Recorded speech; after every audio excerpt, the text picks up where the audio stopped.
Hello, everybody. Welcome to my weekly Meltdowns coverage of Big Brother Canada Season 9. We are here to recap Week 3, one of the best weeks in years in Big Brother history. We are eating well as Big Brother fans this season, I will say.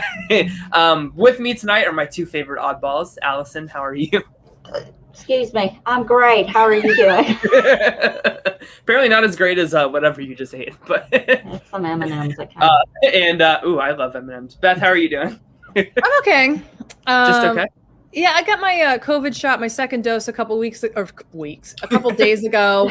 Before that, I was having a few days of vertigo. I'm incredibly stressed out, but I'm doing okay. Yeah. I'm living. I'm thankful for the COVID shot. I've still checked this out. Look at my injection site. It is all red. Look at that. So that's what the government tag looks like.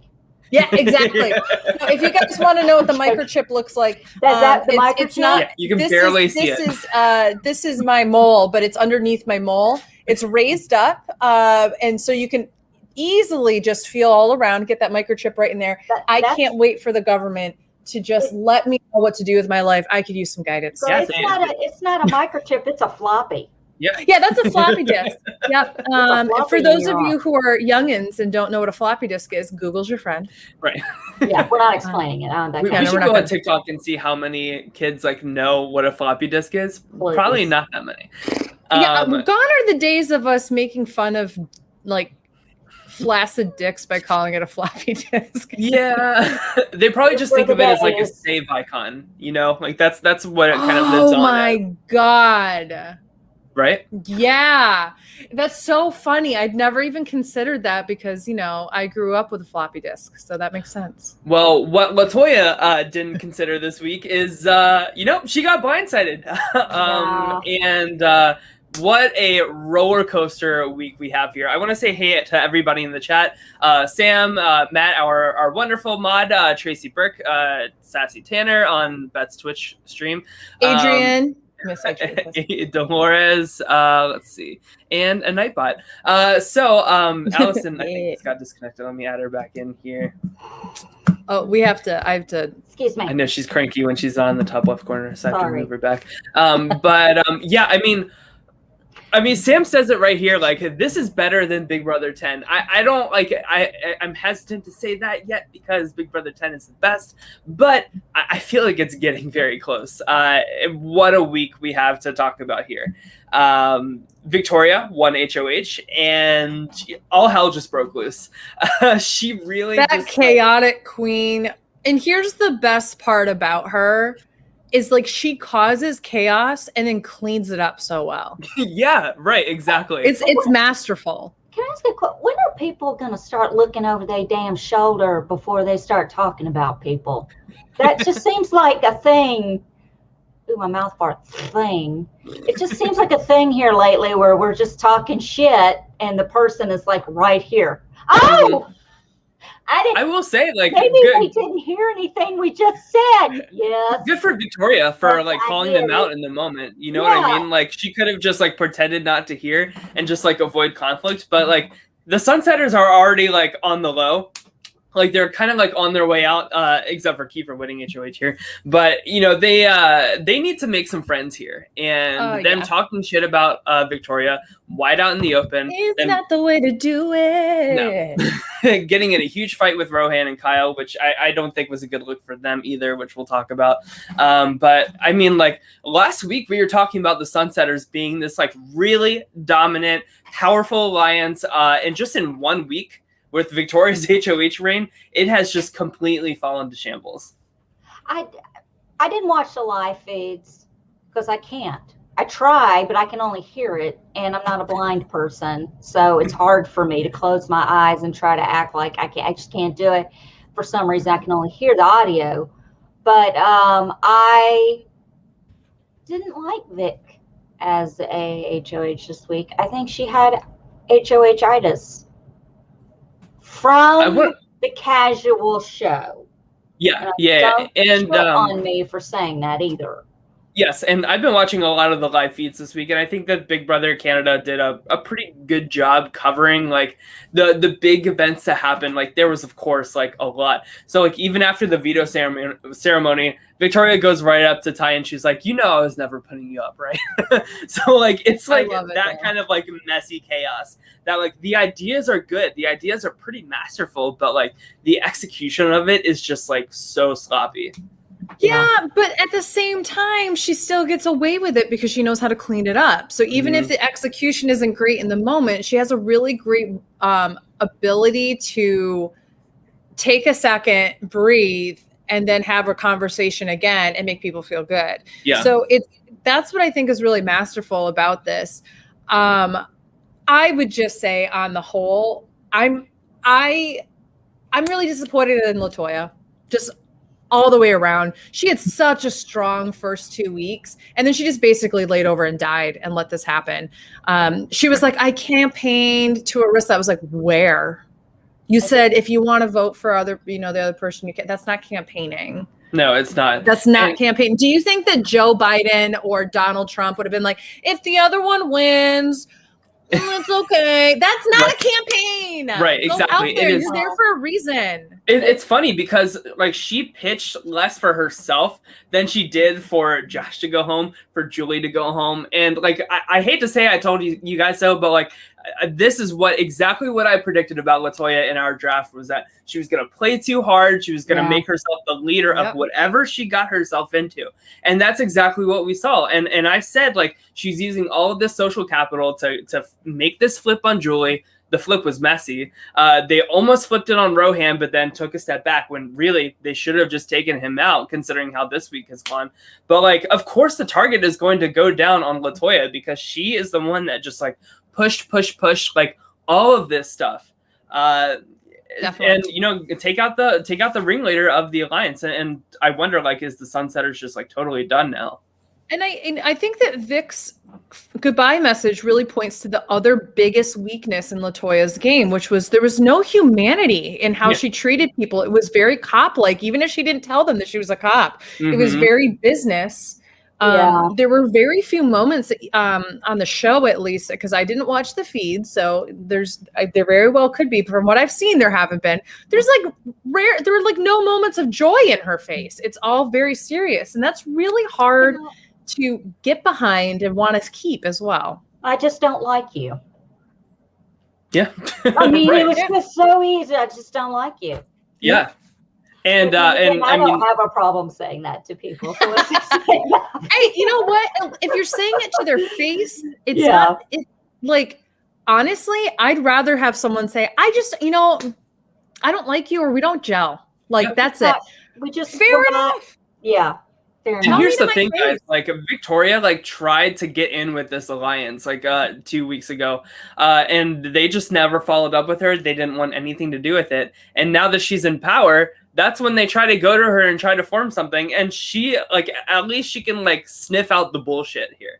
Crybaby says, even during the bingo segment, Latoya seems so bored and unhappy. Yeah, yes. But like that initial pitch between Latoya and Victoria in the HOH room, I watched the whole thing on the feeds. It was so cringy, you guys. Like, just the body language, like Victoria was like, her arms were like this, like she was like very like guarded, and Latoya like is like her feet like aren't even like facing towards Victoria. Like the whole like vibe of the conversation was just off. So like Victoria already knew that Latoya was going to go up and that was her target. Yeah. But I loved that she used this as an opportunity to see who else she was working with. So she says to Latoya, it's between you and Brayden. And she traps her to see who brings up Brayden's name back to her. And it works hook, line, and sinker. Beth goes to Austin, and it confirms to Victoria that Latoya is working with Beth. So I just love that little like sniff out, trying to figure out like who else is in this like power alliance. And of course, it's easy to put Jetson and Ty with that as well. So I mean, she has her sights on pretty much all of the Sunsetters except for Tina. Tina at this point, I feel like, is jumping ship. I think that she's only staying attached for the sake of self-preservation more than anything. I will talk, and you can talk. That's how a conversation works. I mean, There were some pretty brilliant moments from what I saw from this past week. I don't want this to sound like I'm bashing Latoya, okay? There were moments, somebody else brought it up in the chat. I'm trying to find where it was, where she called. Adrienne Celeste says, but Latoya called Kyle out, though. Mm-hmm. There were brilliant moments where Latoya stood up for Kiefer and did different things like that, too. I'm not trying to pretend like she's a boring character. What I'm trying to say is that there's a lack of empathy and connection that you need to have. Here's the thing. You're going to get the rhetoric and communication studies person going off here. You have to adjust how you communicate and how you perform in front of other people based on who you're dealing with. Yeah. That her attitude and her stoicness and those kind of things work really well for people like Jed and Tashawn. It doesn't work well for people like Victoria. So you have to be able to be willing to kind of switch it to who you're talking to. And she just unfortunately didn't have that skill, or at the very least didn't attempt to bring it out. But I do very much appreciate how she stood up for people this week. So one of the many crap shows that Allison watches is Women Behind Bars. Okay. And it's women in prison, and you have these female prison guards and police officers in there. And they have to shut, they don't crack. Yes, they don't crack. They're very serious. And it's funny to me because as I'm watching Latoya, I see that in her. Yeah. Because she's a police officer. I'm not going to give you, I want to have this conversation with you, but I have to stay in this mode. You're in here for a reason. I'm in here for a reason. And I've got to keep that wall up. Maybe if she had chipped away at that wall a little bit and showed a little empathy or showed a little bit of emotion or something, it would have helped her. But to tell people, I'm not going to campaign or anything, I'm just not, because, I know I'm not, it's not whatever, but I'm just not going to campaign that. And that's the conversation of you campaigning, right? It's just awkward.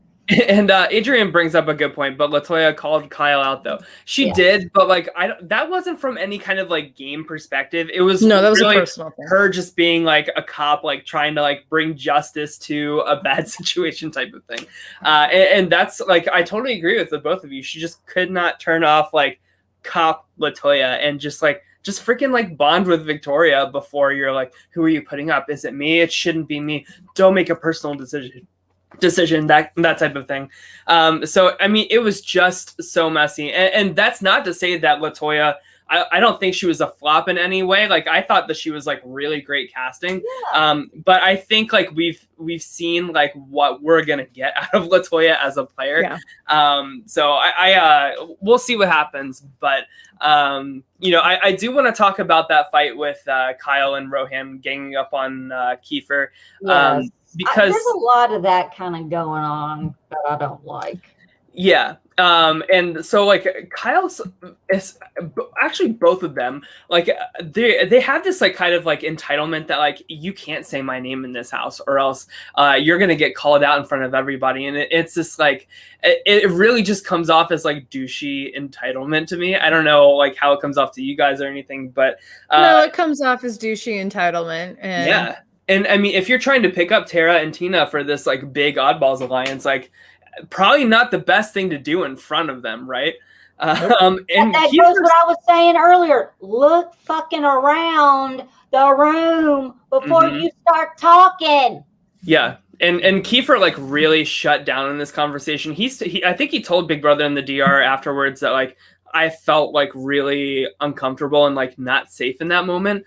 So I think that kind of further explains why we saw that conversation with him and Rohan, where he's listen, I'm done working with you. That's it. And I loved how they juxtaposed that conversation to how Kyle approached Latoya afterwards. So we saw Kiefer and Rohan just getting this huge fight afterwards. But then we cut to Kyle and Latoya. And Kyle starts by disarming her with a hug. He says I'm sorry. I shouldn't have gotten to that level. We don't have to apologize for what we meant, what we said, all of that stuff, because we're on different sides. But you got to say it the way it was said. We both said things we regret. Oh, I didn't say anything I regret.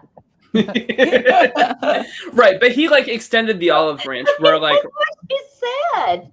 I'm sorry. I love it. No, it's okay. I just like I feel like Kyle and Rohan are in such lockstep that it's important to identify like where one of them is doing something better than the other player. And I kind of would have expected Rohan to be the better player here, but I feel like it's starting to be Kyle instead of Rohan.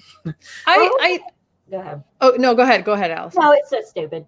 Rohan's got a mole on his nose, and every time I look at it, I think it's a blackhead. I'm sorry. A moment. Every time I'll see him, I'm like, what? Oh, it's just the mole. It's not Dr. Pimple Popper, and he starts coming out. Go ahead. Sorry. It's so funny. In our little chat, I said to everybody, I think if Kiefer won HOH, it would be a gag. And I think that we're in for another really good week where out the gate, I don't know who Kiefer puts up. I can see him easily put Kyle and Rohan up. I can also easily see him put Vic and somebody up. I can see him put Beth and Tashawn up, or Jed and Tashawn, and just going completely AWOL. It's going to be really interesting to see the path he takes, but I think that this for him will determine how he does in the rest of the game. Yeah. This was a necessary HOH for him to win so that he's just not a perpetual pawn on the block. But I also think you better make a damn good decision of which pair you're going to put up, and you better put up a pair. And I hope he doesn't outwardly put up Vic, because Vic and him, somebody said this earlier in the chat, and I agree. Vic and him are really the only two who are kind of unattached from a pair standpoint. So the smartest thing for him to do in this situation is let's go after a pair and to make amends with Victoria and say, hey, Vic, we got to work together here. Have it more secretive, I think, more than anything else. And I think it'd be good to go. Yeah, I'm very interested to see what Kiefer does this week. I think that he has a lot of options in terms of how this is going to shake out the dynamics of the house. But I think more importantly, Tina needs to really put in some work here to make sure that the ship is steered in a direction that helps her out. Did you just see a ghost or something? No, listen, my 18-year-old geriatric cat climbs up her cat tree and sometimes falls, but I've got a cushy chair next to it for her landing. I just thought we were going to have a situation. You're fine. Yeah. Okay. So how I kind of see the house dynamics right now. So we have the leftovers of the Sunsetters, right? So it's Tyshawn and Jetson and Beth. And Kiefer, Tina and Kiefer. And Kiefer is in that, but I feel like Tina and Tara have shifted more to what I'm calling the mighty middle, because that's what I really do have a lot of faith in this middle group. And so on the other side, of course, is the oddballs. So it's Brayden and Austin as a pair. Of course, we have Rohan and Kyle as a pair, and Victoria is the one that kind of put them together. She's kind of in the Latoya spot of the Sunsetters, which is ironic. Yeah. But I think if I were Tina this week, I think it's really important to pull in Kiefer into this mighty middle, and I think 100% do it. The Tyshawn, Beth, and Jetson all just voted Kiefer out. They showed that he is totally expendable to their group. Tracy Burke says if Kiefer noms Kyle, Rovic, then he's still good with Sunsetters, and he's with TNT as well. Yes. So that's why I think if I'm Tina, I want him to nominate Kyle and Rohan together instead of Victoria. Yes. I 100% agree. Keep Victoria as a necessary replacement nomination if that's the case. But what I'm hoping is by the time the veto is played, he does something very different and doesn't put Victoria up. Because I do think that there would be enough votes to send Victoria out the house, even from the oddballs and such, because I feel like that's not an alliance as much as a necessary grouping for last week. Right. I feel like people wouldn't be upset about losing her, which is unfortunate for us as viewers. But I think my beloved Med also makes a good point here. The Sunsetters are done. Toya was the glue. Yeah, I agree with that too. And Beth has gotten exposed a lot here in the past couple of days. So it's going to be really interesting. Everybody knows that Tashawn and Jedson are bros and they're working together. Beth has gotten really exposed here. And I could see Beth being a replacement nominee instead of Victoria as well. I could too. I gotta say, like, Beth is my first draft pick. I was very disappointed with her, especially that conversation where she's talking to Tina and she's like looking at her nails the whole time. And Tina's like, okay, so what have you guys decided? And she's like, well, me, Jetson, and Ty have all decided that we're voting out Kiefer. And Tina's like literally looking at the camera being like, hello, do you see what she's saying to me right now? You guys all decided that without me. So of course, like, do I want to stay with the Sunsetters? Absolutely not, right? And it doesn't make any sense. Tina is still my winner pick, even though I didn't draft her. Just based off the first few weeks, she is playing far and away the best game. Totally. Can I bring up something I brought up last week just because I feel like I need to ruin it for everyone else? So Kiefer's shirt says "Keefing it real," right? And I've had the worst time because I keep reading "Queefing it real," and I have caught myself calling him Queefer. I don't know how many times, and it's not on purpose. Okay, you guys know the Ambler from the chat. It's horrible. So I was actually working out yesterday, going, I watching it, and I'm like, man, they better leave Queefer alone. Keep Queefer. Damn it. Listen, Queefer's going to do what Queefer wants to do. You know, there's no controlling a Queefer. Queefer's HOH. Yeah. You can't control a Queefer. Queefer is going to just release when it wants to. It's going to come out. He's going to put up who he wants to put up. And he might be a little loud about it. And that's okay. He might be quiet. It might be a high-pitched squeal. Only a dog can hear. But you know what? It weirdly feels really good, though, too. You know? Like when... I'm sorry. That's my only... No, I'm not sorry. This was a necessary conversation to have. And if we do a Brant Steele, the next time we have to have Queefer on there. Queefer. Yes. But Kiefer. I love Kiefer. I love Kiefer. Absolutely. I love that Kiefer. I love that Kiefer won HOH. I was watching like this between him and Austin, the Austin, watching that. And I was just like, she's my number 2, but I want him to win so bad. And he did. And they were Victoria. I thought I saw Victoria crying. Like, why are you crying? I'm going to come up as a replacement nominee. I love it. I love it so much. And I still feel like this game is like wide open in terms of like where it could go. Like there's no like one person that's like just totally dominating. And like I don't think that we're going to come out of the season being like so-and-so is like the best player of all time, right? Yeah. But like they are all here to freaking play. Like Latoya still, like, even though her pitch was bad, like she's still like trying to get herself saved this week instead of being voted out. Who's worse?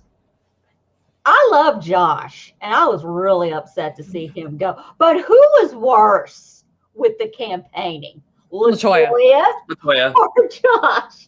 Latoya by a landslide. Josh actually had compelling points. He actually tried. He actually did what's called campaigning. Latoya did, well, if it's in your will, keep me.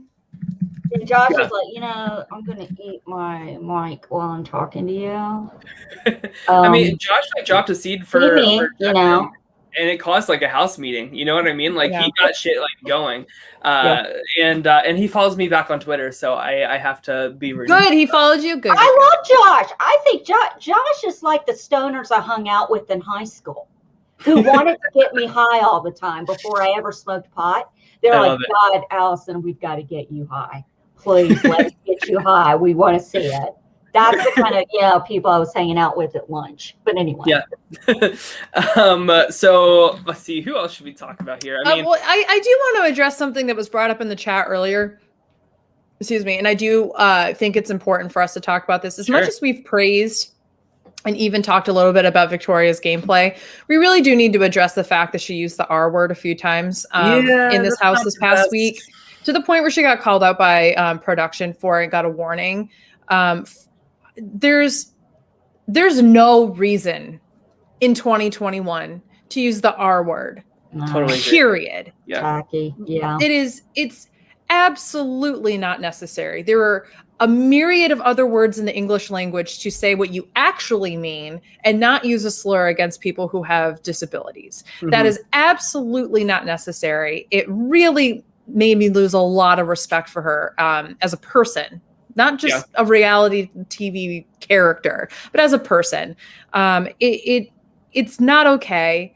And I just want to make sure that we're addressing the fact that we don't stand by that here, and that we're not just going to gloss over it because she's an interesting and chaotic player. But I'm glad that production, really put their foot down about it right away and didn't let it turn into any more ugliness. Because Victoria is a really great, captivating person for this season and everything, and this taints it a little bit for me, unfortunately. Do I still think she gave us one of the best weeks in Big Brother in a very long time? Yes, absolutely. But now that she's been warned, there's ignorance is one thing, but now that she's been warned about it, we'll see how she is. And I don't know if we can call it ignorance. I'm sorry, Allison. Yeah. No, I'm just saying it's a learning experience for her.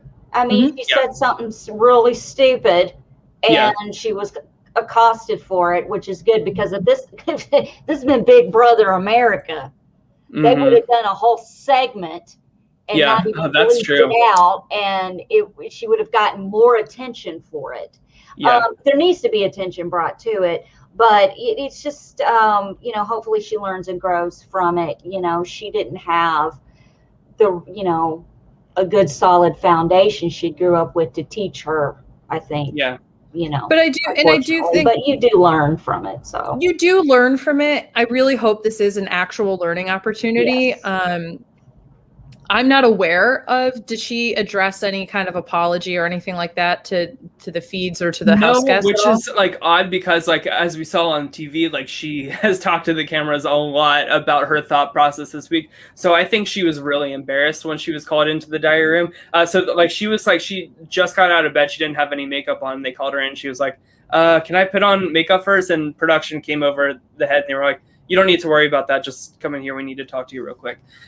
So she knew it was for something that's not going to be on TV. Yeah, it's not a TV thing. But like you just pointed out, my beloved Med said that she's a social worker on top of it. So not good. Kind of reminds me of Alicia from Survivor One World in terms of In my opinion, you can't blame ignorance on this. This is no different than there is a difference between the N word and the R word and all that kind of stuff, and the historical and the impact and all that kind of things. But it's a word that in 2021 as a functioning adult in this world, that is not a word that you say when you mean something oh, that's ridiculous, that's stupid, that's totally. And I don't mean to so many words that you can use. I don't mean to make light of it. I didn't mean it to no, I know what you mean. Use her in any way.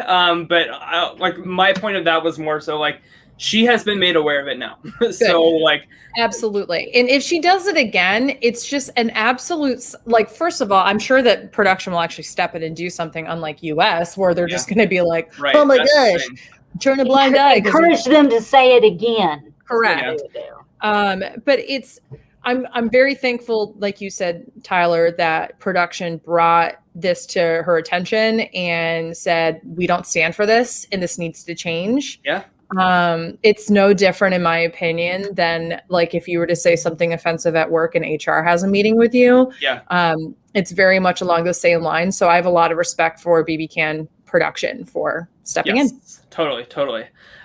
So I want to, since we're on the topic of Victoria, I heard this comparison online, and I want to see what you guys think about it. So people are comparing Victoria to Rachel Riley in terms of just her chaotic nature and this HOH reign in particular. What do you guys think about that? Or is it too early to say?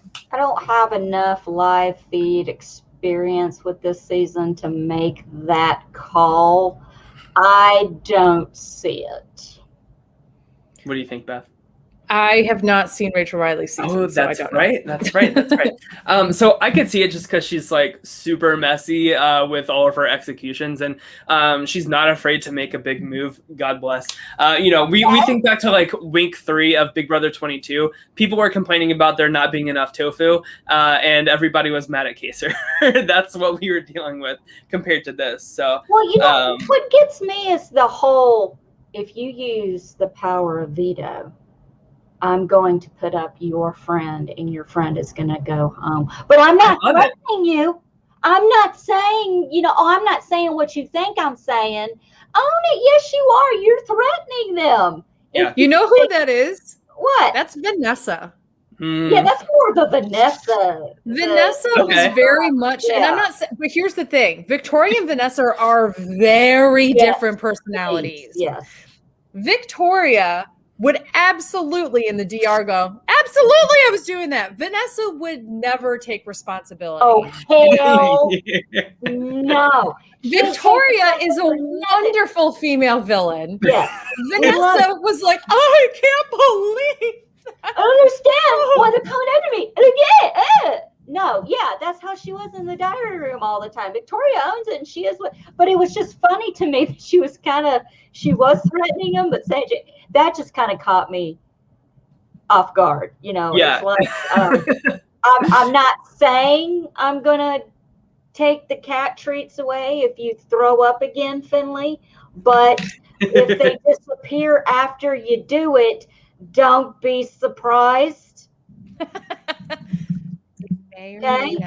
That's exactly what it is. Yeah. So let's shift gears and talk about, we talked a little bit about Tina, but I want to talk about the other side of that coin, because I'm very impressed with her this week. Tara.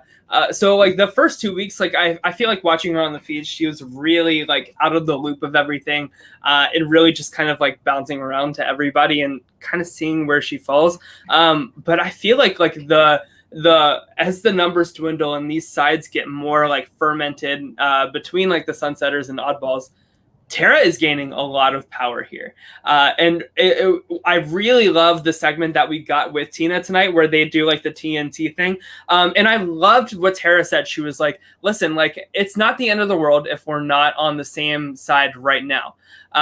Let's just keep each other safe. Let's give each other intel. I think she said it's not bad to have eyes on both sides is what she Absolutely. said. I love that. I have said this for a long time. If I were to ever play a game like Big Brother or Survivor, my number one thing is to have the one person who I can ride the middle with, that we may have allegiances to other people so that we can keep each other safe, feed each other information, but respectfully disagree on the paths that we want to go, but know that we're looking out for each other. So that is the way to play this game, period. And I love that we have the two older figures, women figures in this house coming together, being strategic, honestly schooling the rest of the people of how to play as a duo, in my humble opinion. Totally. Because I think even though it's obvious to the audience that they're paired up, I don't know if it's as obvious to the house guests that they're paired up. I think that they know they get along, but it's not as obvious as like an Austin and a Brayden or a Jedson and a Sean / Beth. It's not as obvious as those other pairings. So nobody has their names in their mouth. And last week we sat here and we said, oh, Tara could be that chaotic person, but Tara has continued to show us that she has a lot of strategy going on in that mind. So and her mind isn't made up, like before that whole like blow up with Kyle and Rohan and Kiefer, she was like really leaning towards the oddball side. And after that happened, she really kind of shifted more to like the like right down the middle. Like she's not like with the Sunsetters either, but like, she's really keeping her options open and being adaptable to like whatever the temperature of the house is, which is really nice. Tina in particular, this is the kind of ally she has been looking for, right? She is like totally not in the loop for any conversations. She's feeling left out. Beth's looking at her nails instead of talking to her about the vote together. Which I have to say, as a fellow Beth who constantly is cleaning her nail beds, like I was clocked. I just learned a fatal mistake. If I ever go in that house, it's keep your fucking nails dirty and keep your eyes up. That is what I have to do. I will make a shirt that says keep your nails dirty, keep your eyes up. That's but I say this all the time on the show. Body language is what's that? You'd be upset if I did the show like this. I would be upset, yes. I wouldn't. I would be like, that's some clean shit right there. But no, like I say on the show all the time, like body language makes up so much of the communication. And this is the kind of ally that Tina has been looking for, and she's found it in Tara. And honestly, like it's great that everybody else around them kind of thinks of them as just like floater players right now. I'm calling them the mighty middle because I really think that they are like mighty middle. They really are somebody to look out for real. Let me tell you, 2020 and 2021 have definitely been the years of my mighty middle right here. Oh my God, stop it. I feel that. Okay, y'all need to see this. This is the first time I'm wearing this. This is literally hold on, let's see if I can see. This is a onesie that is a sweatsuit. I love it. I love the onesie moment on our show. Let me ask you a question though, as a woman to woman. Yeah. I find it difficult to wear onesies, jumpers, rompers, because I have the bladder the size of a peanut. Oh, I don't. How the frick are you peeing in that thing? Do you have to take it all the way off to pee? I mean, you reveal it down to there and then go. But you got to take the whole thing off to go to urinate. Yeah, but it's like one button up here. It's actually quite open in the back. Hold on. But how long do you have to get? Like, do you hold it like? Do you see how like it's quite open back here? So I just have to undo this button. But oh my God, I am having flashbacks. Did I tell this channel about the bra situation at the post office? I don't know if I said it on the podcast. I know I told you guys. This is literally bringing me back to about 3 weeks ago. I was returning a bra at the post office in the little Third Love box, which is a bra company for those that don't know. And the postal worker goes, "Oh my gosh, are you returning a bra?" I said, "Yes." She said, "Did it not fit?" I went, "Yeah, that's why I'm fucking returning the bra." And then she goes, "Oh, I'm a 38 triple D." I was like, I did not ask that question, girl, but go for it. So we're just having a conversation. I'm trying to, get out of there as quickly as possible. And she's talking about her boobs. And she goes, "I like the racerback bras because they add a little bit more support and anchorage." And I go, "Okay." So then she goes, "See, like if you look back here," and she's trying very hard to show me her bra in the back. And I'm like, okay, this is a moment. So then she goes, 1 second, looks behind her, sees she has one male colleague there. And she goes, "Meet me over by the PO boxes," which is like still the open lobby area of the post office. And I'm like, I just wanted to send this, but okay, great. So I walk over there and she lifts up her shirt and goes, "You see how this covers? And this is how it is in the back." And I've absolutely gobsmacked that this woman is just fully just flashing me. How old is she? She's in her 50s for sure. In this, this is not like some. I feel like this is the equivalent of like old men in locker rooms at the gym. How they just kind of let it all hang out. This was a moment and a half, and I just sat there, and so her back was like all tattooed, and I didn't know what else to say, so I was like, "I like your back tattoos," and she goes, "Thanks. I'm also thinking about getting one right here." And she's like showing me where on her body with her shirt still lifted up, like where she's going to get more tattoos. And all I could think about is we're in a federal fucking building. There is no way there isn't a camera that's catching this moment. And it's going to look like I asked her to leave her desk, come out to the public area and flash her titties at me, which was not the goal. I wanted to return a bra. The only thing that would have made that conversation better is if they asked her what kind of underwear she had. Like, how are you in the underwear? Like, do you get camel toe a lot? Let me see what's going on down there. You would imagine. I want everyone to know, like, if I'm in an awkward conversation, I default to trying to make the person feel as comfortable and not as embarrassed as possible as by nature. And I think I was too accommodating in this conversation. And that's what led to this moment. Yeah. Well, she took it upon herself to talk about the bra that, like, obviously she's like, your bra doesn't fit. And I would have been like, well, your underwear doesn't fit. You got a big camel toe. Let me show you the panties I got on. Hold on. Take me around the P.O. boxes. I'm going to show you what I got going on. Listen, here's the thing, Allison. This woman could absolutely just be like, oh, I was sexually harassed by this patron, and the cameras are against me in this situation. There's a wanted. Have you been back? They probably have not, and I've had to go to the post office multiple times. I've gone out of my way to drive 15-20 minutes to another post office down the road in another town. A screen grab from a security camera of the woman like going like fully like shirt up and tits out, shirt up, and I would love to see the screen grab of my face. I'm sitting there trying really hard to be like, this is not at all. Did she fucking crazy. Did she have a thick Southern accent and smell like Virginia Slims? No, she had a North Country, New York accent, which, by the way, is a mixture of New England, Canada, and the Midwest. So it kind of sounds like a Fargo accent, just a little rougher. Did she have faded pink, red, magenta hair? No. Okay. I'm just trying to figure it out. Because that's what would have been going on down here. I called my parents immediately and I was like, what do I do?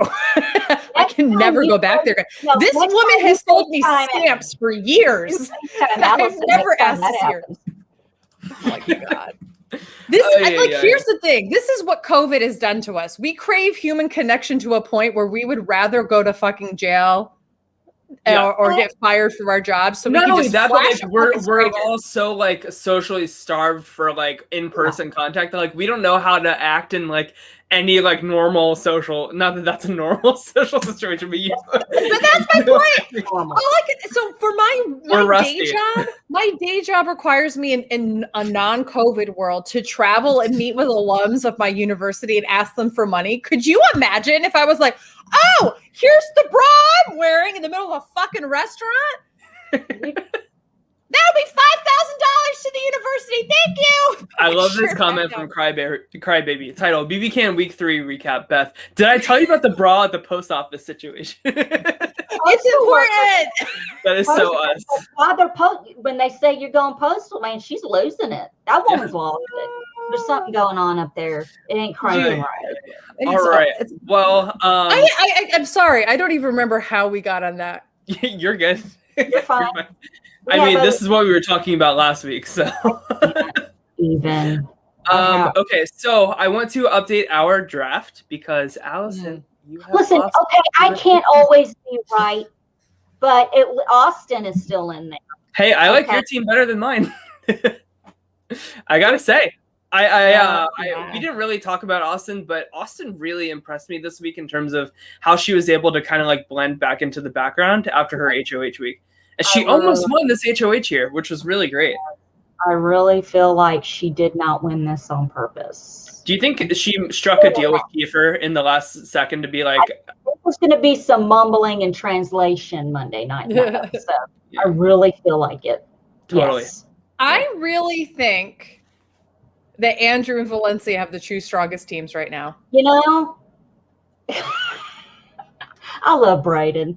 I just love Brayden. He was dressed like The Rock in last night's episode. Remember that picture of The Rock with the black turtleneck and the faded jeans and the fanny pack from the 90s? He was wearing that. You mean what the challenge is always modeling themselves after the season? Mm-hmm. In Wednesday night's episode, and I was like, oh my God. It's never ending. I got to start wearing a black turtleneck and a chain. Yeah. There you go. See, I think that depending on how Kiefer goes this week, I think Matt could lose his first person this week with either Victoria or Rohan. I think you're totally right. Or Andrew could have one person send the other person home. I need Rohan to go home because I can't handle the mole on his nose anymore. It's very disturbing.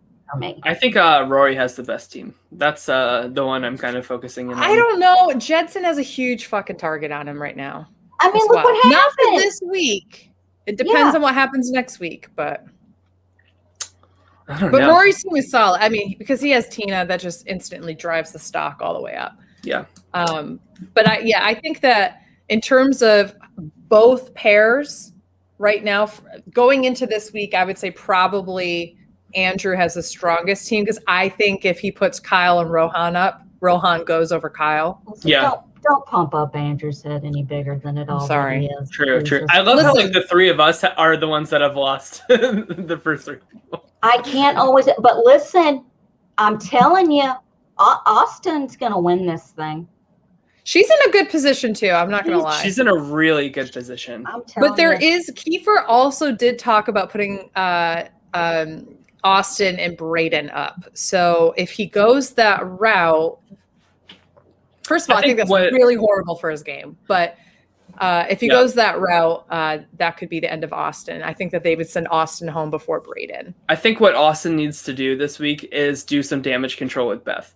I think 100%. She needs to work on that relationship again, just to have somebody else in her back pocket. You know, like there are so many pairs this season that like there could easily be a situation where Austin and Brayden end up on the block together, right? So you don't have to be the most popular person in the house. You just need to make sure that you would have the votes to stay over that person.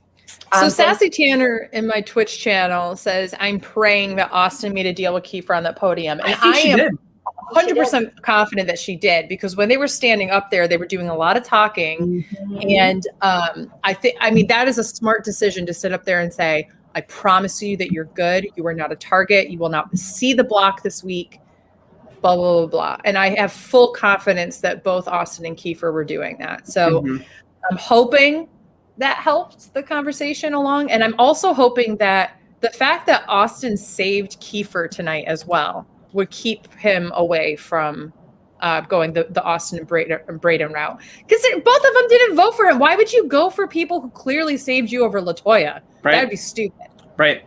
That's the thing is like, you know, the three people that voted out Kiefer are Beth, Jetson, and Ty, you know, so how do they kind of pick up the pieces from that? Let's be honest. His smartest move right now is to either do Jetson and Tashawn, because, okay, you guys didn't vote for me to stay. Here you go, which would be a big flip on the people he's been loyal to, or to go Rohan and Kyle, which I think that's the smartest move, because as much as people are working with them, I don't think anybody's like, oh, that's detrimental to my game if you're Tina or Tara. Nobody's thinking that about Rohan and Kyle.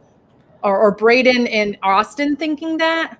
I don't know. If I'm Kiefer, right, what I would be thinking is there are 3 sunsetters, there are 5 oddballs, and then Tina and Tara are in the middle. It behooves me to put up 2 people on the block that got in a public fight with me, you know, like that's enough justification. Like you don't even need to paint it as like 2 sides going after each other. Right. So put up Kyle and Rohan together, make sure one of them goes home.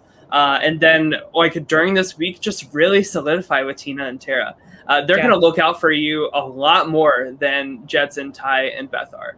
And it keeps those 2 sides like against each other with a 3-4. So it's a lot more even.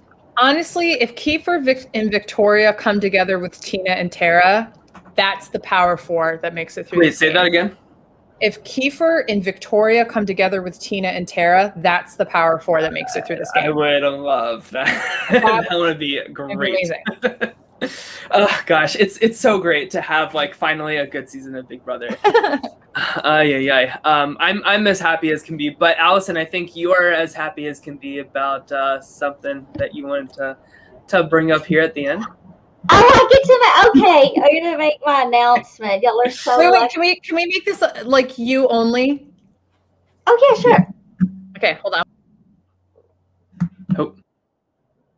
So this is real special, and y'all are really lucky that you're going to be the first to hear this. So I didn't do last Thursday's show because Wednesday night after our challenge show, I had some visitors come over and give me some news, and it made me very emotional, happy, all kinds of I'm a mess, and it required all of my attention. And I never get to talk about my family or any people. I can't imagine why they don't want to be associated with the show. It's just, baffles me every time I introduce y'all to some people. I'm never allowed to say his name, but the gentleman that you're looking at is my son, Spider-Man. And the young lady on the other side is his, pretty much his fiance. We're going to call her Mary Jane. Announced to me that I am going to be a grandmother. And right there, you can kind of see it. You can't see my arrow, but that is a heartbeat down there at the bottom. And in the middle of that little black circle is my little peanut that is due November 10th. So I just wanted to let everyone know ahead of time why I'm happy, because it doesn't have anything to do with you people. I'm just kidding. No, it has to do with the fact that I am going to be a grandmother, and my son and my future daughter-in-law made me so happy, and I cannot wait. They heard the heartbeat today, and it's been very emotional.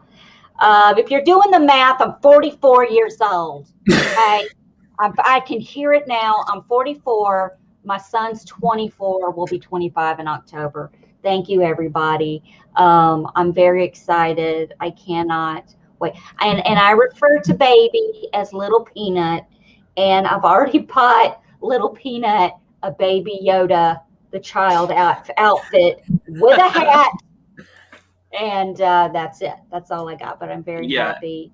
And the first two people I told were Beth, and Uncle Beth and Aunt Tyler. I already feel Uncle connected. Beth and Aunt Tyler. I'm here for it. I would love to be called Uncle Beth. I'm here for Uncle Beth and Aunt Tyler. I sent them pictures because they brought me a card and 5 pregnancy tests. And I was like, I said, okay, well, I guess we're having a baby. So, the due date is one day before my birthday, so you're gonna have a little crazy Tyler Jr. is. That's right, guys. We're gonna have a Scorpio. Yeah, crazy Scorpio. Peanut will hopefully be here in time to watch the next season of Survivor. I'm ready. I'm gonna hold baby, and we're gonna watch Survivor, the premiere of the episode 1, and I'm gonna tell little Peanut all about the history of Big Brother. That sounds like a good audition tape. Yeah, that's it. I gotta get baby. I gotta get little Peanut right here. Yeah, you should audition for BB23, but do it with you talking to your future daughter-in-law's stomach. Yeah, that or a Cabbage Patch Kid I've got, which will really make it creepy. Oh, there you go. I love that. I love it. Do you want to share? You don't have to, but do you want to share what you will be called? Yes. I do not want to be called Grandma. I just don't have anything wrong with it, but I consider myself to be a glamorous grandma, so I will be Gigi. Gigi! So Gigi is in his house. Okay, that's it. Because Gigi said that. That's why. I'm gonna. I want you to not age yourself by saying things like his house. Okay, his house. I can't say his house. Sam says, Allison, you're gonna have to get the baby a Survivor buff. Oh my God, Sam, that's such a good idea. Yes. I need a little baby. But little baby buff. But everybody in the chat, along with Beth and I, of course, say congratulations. We're very excited for you guys and everything like that. So all good news here at My Weekly Meltdown. We're very excited and happy for you guys. And Sam is asking, what about Mimi? My mother is Mimi. So lovely. That's already taken. Actually, Gigi, my grandma Betty, who passed away 6 years ago, actually went by Gigi, which meant great grandma. So, and my Aunt Susan goes by Gigi with her grandkids. So it's kind of a little family thing on my father's side. I love that. There you go. I never had like a nickname for either one of my grandmothers. I only knew one of my grandfathers. The other one had passed before my parents had gotten married. But I always, and this is absolutely, I loved both of my grandmothers very, very much. But there wasn't a sense, both because of age and just different things. I never was like as close as I know you're going to be with your grandchild. Oh my exactly, 1000%. It's where that's where I feel like a Gigi is like. It's so much more intimate and just an absolute reference to the kind of relationship you're going to have with this little peanut, and it's absolutely. I can't wait. There's every day. It's like, oh, did Mama and Daddy tell you no? I said, Gigi says yes. We're gonna do it. We're gonna eat that, even though they said no, because Gigi knows better. Your dad's still alive, isn't he? He's the one. Your dad's living. Yeah, they didn't kill him. But I think that wraps it up for us today. If you want to contribute to the Grandbaby Fund, join us on Patreon at www.patreon.com/myweeklymeltdown. We're gonna plan a patron show soon for you guys, so we'll see what the interest is there. I know Beth and I still have to plan that Nintendo show, and Allison and I need to plan the Real World reunion show. The latest episode just drops. And tomorrow we are doing the challenge, right? Yes. Yeah. Yes, we're doing the challenge show. Which realistically will be us talking about how boring Casey is for 10 minutes. And then we'll move on to talking about the trailer and the official cast for the OG spinoff, which already hit 1 million views on YouTube. So I think a lot of people are excited about it. Yeah. And if I can take a moment too, I'm excited that this coming week, if anybody is following along with the RHAP Best of 40 Seasons countdown for Survivor, I'm actually going to be one of the 2 guests on the 29th Best Show or season that they're calling it for this week. And spoiler alert, putting it out there, if you don't know which one it's going to be, I gave you enough time there. It's going to be South Pacific. I'm in the middle of my rewatch, and I've got opinions. Beth has always been a South Pacific stan. So this I love that you say that. It's true. Such a shit-eating grin that you have when you say it too. I don't know if you saw my response in the Patreon group. I did. I just thought it was great. I was like, where's the lie though? I plan to use this as my soapbox therapy session of all of my feelings I've held for years about the season. So I am very, very excited. I get to be joined by Brian Scally, who I've never podcasted with before, and get to talk about Survivor for my first time on RHGP. So I'm very excited about that. So please, if you have an opportunity, if you're interested, feel free to tune into that as well. Yeah.